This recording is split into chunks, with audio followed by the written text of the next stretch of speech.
Всем привет, с вами Ксюша. В этом видео я вам покажу два креативных варианта карты мира. Этот выглядит очень эффектно и не боится прямого воздействия воды, поэтому отлично подойдет для ванны или кухонного фартука. Эти природные оттенки с вкраплением серебра будут смотреться очень интересно. Второй декор более спокойный. Основное внимание привлекает орнамент, выполненный в винтажном стиле. Вблизи виден эффект кракелюра, который дополнительно подчеркнут серой патиной и золотом. Для создания акцентной стены то, что надо. Для сегодняшних вариантов декора идеально подготовленная поверхность нам не нужна, потому что толстослойная декоративная штукатурка скроет мелкие дефекты и неровности основания. Достаточно только нанести грунт декопраймер. Он обеспылит поверхность и улучшит сцепление материалов. После этого можно приступать к нанесению декоративной штукатурки шале от торговой марки Rusdecor, который идеально подойдет для создания интерьера в эко-стиле. Ссылки на все материалы я оставлю в описании под видео. Переходите по ним и приобретайте качественные материалы по выгодной цене. Для нанесения шале потребуется кельма, валик и маленький шпатель для набора материала. Это у нас пластичная штукатурка, в составе которой есть армирующие волокна. Набрала материал и наношу его толщиной 2-3 мм. Сильно на кельму я не нажимаю, просто аккуратно разглаживаю материал в разные стороны. На этом этапе мы наносим материал достаточно толстым слоем, тем самым мы скрываем мелкие дефекты и неровности основания. Главное тут стараться делать равномерную толщину слоя по всей поверхности. Также вместо кельмы можно использовать обычный широкий шпатель. Нанесла примерно квадратный метр материала, далее меняю кельму на валик и создаю легкую шубку на поверхности материала, делая крестообразные движения валиком. Если материал от валика не приподнимается, это значит, что вы нанесли либо слишком тонкий слой, либо же материал уже высох в этих местах. Сделала первый участок и продолжаю наносить шале дальше. Набираю небольшое количество материала на кельму и стыкую с уже нанесенным участком. Долго выглаживать штукатурку не нужно. Если от кельмы остаются небольшие наплывы, то ничего страшного, после валика они будут незаметны. Делаю переход на смежную стену, отводя штукатурку от угла. Заполняем материалом все основание, не оставляя пропусков. Если у вас есть помощник, то работать будет гораздо легче и быстрее. Один наносит материал кельмой, а второй формирует шубку при помощи валика. Меняю кельму на валик и накатываю шубку, начиная от стыка с предыдущим участком. Чтобы переход был менее заметным, необходимо делать края у всех участков неровными. Меняю валик на кисточку и в углу делаю вот такие движения кистью, чтобы сформировать легкую шубку и был незаметный переход со стены на стену. Сделала последний участок, беру чистую кельму и обязательно смачиваю ее водой, чтобы штукатурка не прилипала к ней. Приглаживание начинаю с первого участка. С момента формирования шубки в этом месте прошло примерно 10 минут. Легкими движениями разглаживаю его в разные стороны, постепенно увеличивая нажим. И видно, как формируется фактура карты мира. Снова смачиваю кельму и продолжаю приглаживание.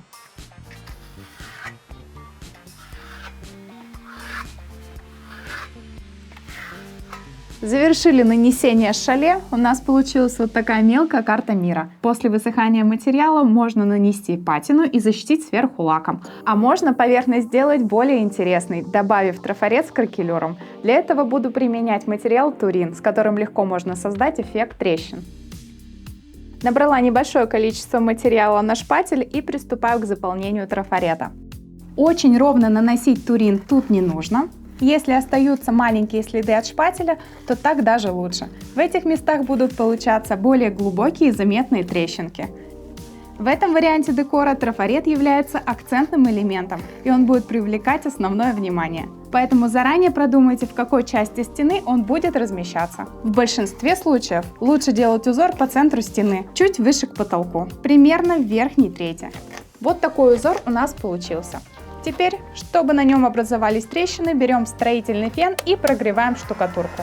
Делать это нужно сразу после нанесения, пока материал сырой.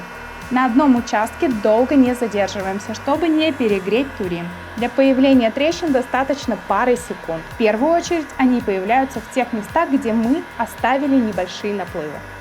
Сделала два узора первого трафарета, далее беру второй трафарет с другим узором и размещаю его поверх первого, вот таким образом. Набираю небольшое количество турина и заполняю трафарет. С этим материалом очень удобно наносить один узор трафарета на другой, так как не приходится долго ждать, пока предыдущие узоры полностью высохнут и не будут смазываться. Заполнила и сразу снимаю.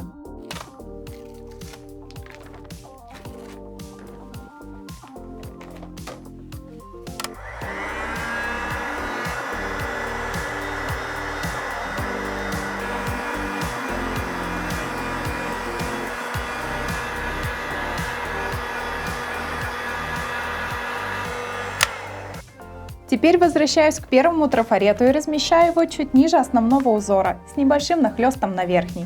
При желании, вместо мелкой карты мира из шале вы можете сделать основу из турина, получив мелкие или крупные трещинки по всей стене.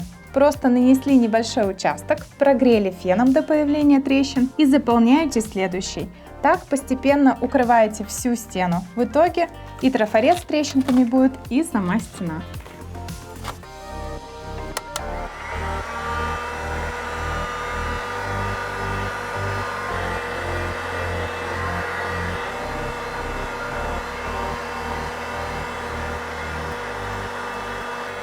Турин дал хорошие трещинки. Теперь надо подождать, чтобы материал полностью высох. После этого слегка прошкурить наждачной бумагой.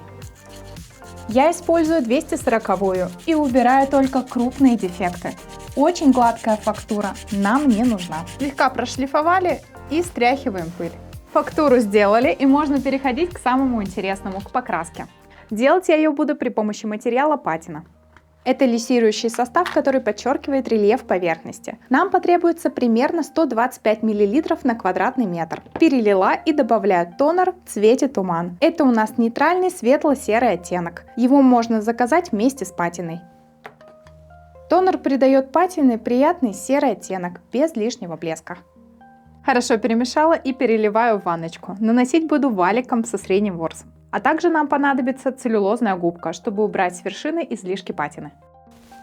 Материал стараемся наносить равномерным слоем, чтобы не было пятен и перепадов по цвету. Нанесли небольшой участок и растираем влажной губкой. Сильно на губку не нажимаем, легкими круговыми движениями убираем излишки патины с вершин фактуры. Углубления получаются более темными, и за счет этого фактура выглядит объемней. Закончила с первым участком и продолжаю наносить патину валиком. Хорошенько прокрашиваю фактуру трафарета, чтобы все углубления были закрашены серым цветом. И сразу растираем губкой.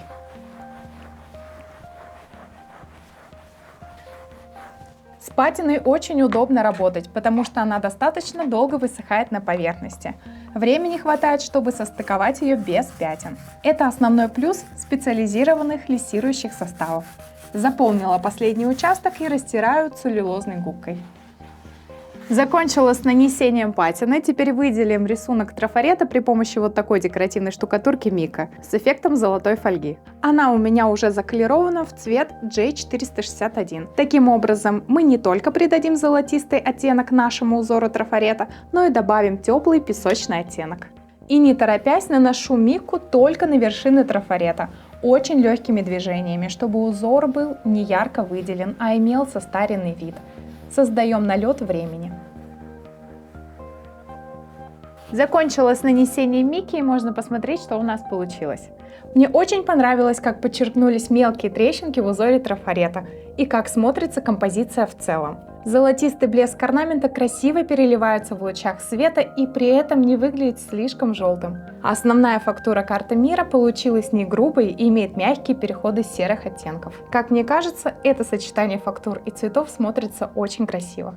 Теперь перейдем ко второму варианту, который подойдет не только для сухих, но и для влажных помещений. Делать я его буду из Травертино Милан от торговой марки Rusdecor.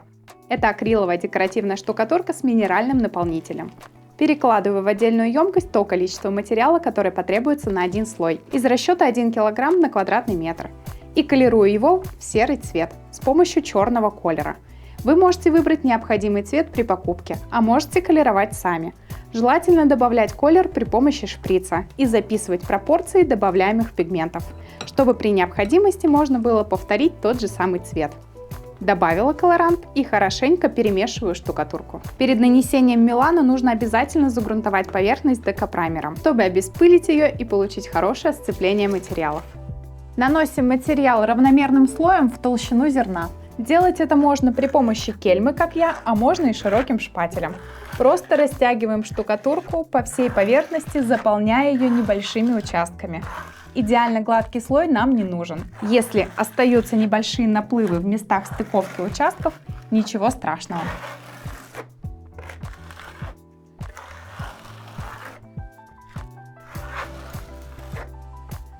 Набираю еще немного штукатурки на кельму и продолжаю заполнять смежный участок. Сперва немного растягиваю штукатурку рядом с соседней стеной, а потом заполняю сам угол. Главное не оставлять пустых мест. Закончили с первым слоем мелана и после его полного высыхания наносим декоративное покрытие мика. Для второго декора я использую мику в серебристом цвете. Она достаточно светлая, с хорошо заметным нежным блеском. Это ее стандартный оттенок. Нам же ее нужно немного затемнить. Для этого использую черный колер. Добавляю его и хорошенько перемешиваю. Наносить буду при помощи валика с ворсом средней длины. Просто прокрашиваю всю поверхность, двигаясь валиком в разные стороны. Перед тем, как приступать к следующему этапу, нам нужно создать серебристую основу. Если мика слишком густая и вам сложно наносить ее, то добавьте 10% воды и хорошо перемешайте материал. Так работать будет легче. Во время нанесения, пока материал сырой, блеск не очень явный, но после высыхания он усилится и будет больше напоминать металл. Закончила окрашивать микой и оставляем ее до полного высыхания в течение 4 часов. Для следующего слоя использую тот же травертин Милан, что и для первого. В работе нам понадобится 3 цвета, поэтому первым делом колируем материал в нужные оттенки. Чтобы создать серо-бежевый, добавляю черный и немного желто-коричневого колера. Он у нас будет самым темным оттенком. После высыхания мелан практически не изменяет цвет, и сюрпризов, как с известковыми материалами, не будет. Какой цвет заколеровали, тот после высыхания и получим. Тщательно перемешала и делаю второй цвет. Для создания второго добавляю желто-коричневый и немного черного. У нас должен получиться теплый, приятный бежевый цвет. Третий у меня будет просто белый, без колеровки.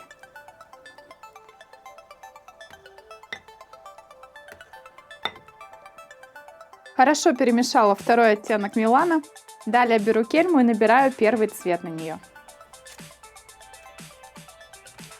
Чуть-чуть приподняла материал на кельме и делаю отпечатки на поверхности. Подсыхания материала мы не ждем и сразу формируем островки карты мира. Они должны скрывать большую часть серебра. Вы можете экспериментировать с размером и расположением островков, делать их более однородными или задать им направление, разглаживая материал в определенную сторону. Главное, что делается все просто и можно не торопиться. Счищаю и набираю еще свежего материала на кельму. На стене нужно создавать островки разного размера, поэтому пока на кельме материала много, я делаю легкие касания. Такие отпечатки позволяют сформировать мелкие островки. Когда материала на кельме становится меньше, я создаю крупные участки фактуры и сразу хорошо разглаживаю эти места.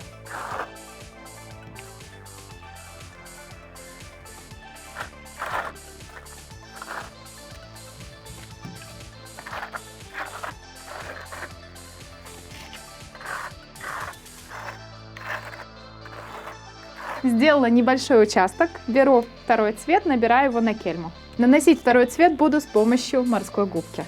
Набрала на нее материал и приступаю к нанесению. Какого-то определенного метода я не придерживаюсь. Просто хочу, чтобы цвета располагались и перемешивались как можно хаотичней. Так результат будет больше походить на природный камень. Наношу основную массу этого цвета на уже сформированные островки и немного на серебро. Хорошо, оставляем материал минут на 5 подсохнуть, тем временем очищаем инструмент. Хорошо протираю кельму, потом смачиваю поверхность водой и приглаживаю вершины островков.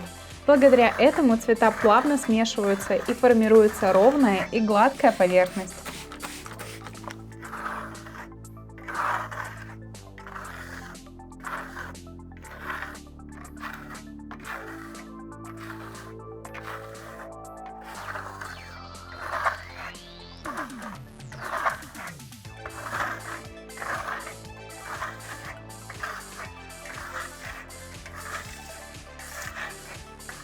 Как только разгладила весь участок, набираю немного белого травертина на кельму и наношу его поверх островков.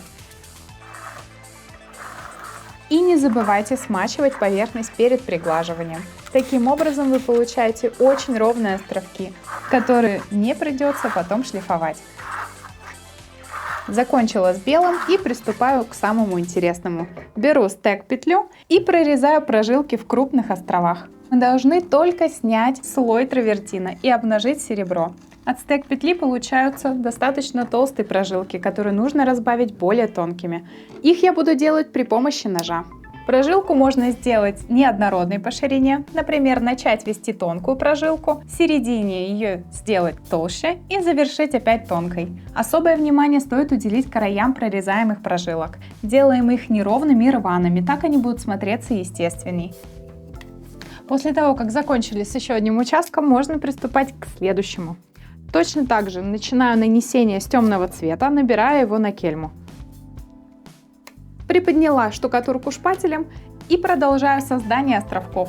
Так постепенно заполняю новый участок серыми островками, делая их как крупными, так и мелкими. Не давая штукатурке высыхать, сразу приглаживаю ее в разные стороны. В таком варианте нанесения нет необходимости делать их одинакового размера по всей плоскости. А наоборот, чем хаотичнее и разнообразнее форма островов, тем результат получится лучше. Серебристой основой можно оставить поменьше, она и так будет хорошо заметна. В углу не забываем сделать красивый переход островков с одной стены на другую. Полностью заполнять его штукатуркой не нужно, кое-где обязательно оставляем переходы серебристого цвета.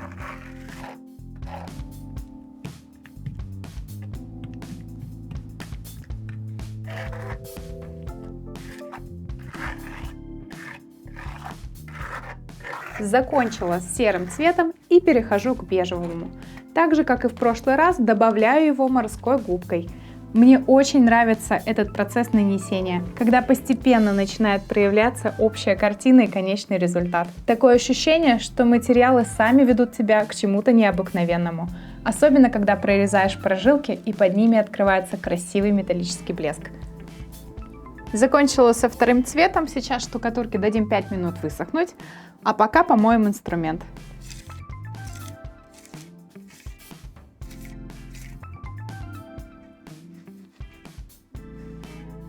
И чистой кельмой начинаем приглаживать. Обязательно смачиваем поверхность перед приглаживанием. Так кельма скользит лучше и сырой материал к ней не прилипает. Плюс смешивание двух цветов получается более плавным. Старайтесь держать инструмент всегда чистым. Так вам будет легче формировать ровную плоскость островков, и ее не придется потом шлифовать. Она и так будет ровная. Я разгладила нанесенный участок и набираю белый цвет на кельму, совсем немного.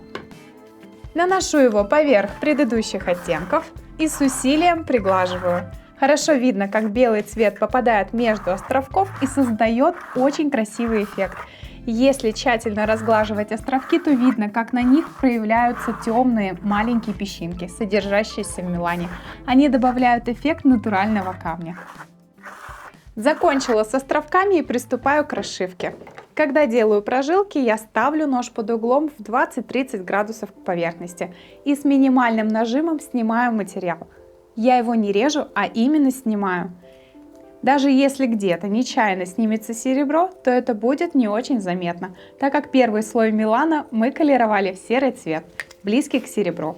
Поэтому если вы хотите сделать прожилки золотые, то мелан на первый слой колируйте в близкий к золотому цвет, например, песочный или желтовато-бежевый.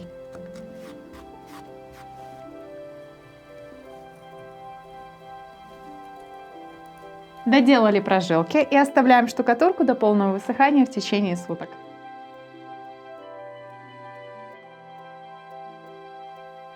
После высыхания грунтуем всю поверхность декапраймером. Особое внимание при нанесении уделяем островкам. Чем лучше и равномернее их загрунтуем, тем меньше они будут впитывать двухкомпонентный лак, и его расход будет меньше.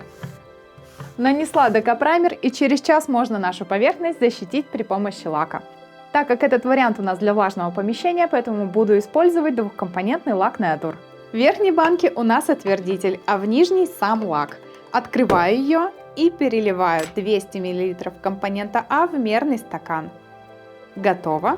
Теперь нужно добавить компонент Б. Аккуратно выкручиваю пластиковую крышку и снимаю защитную пломбу. Отвердитель очень надежно запакован. Добавлять его в компонент А удобнее всего шприцем. Помещаю его в банку и набираю необходимое количество. В 200 мл компонента А нужно добавить 78 мл компонента Б.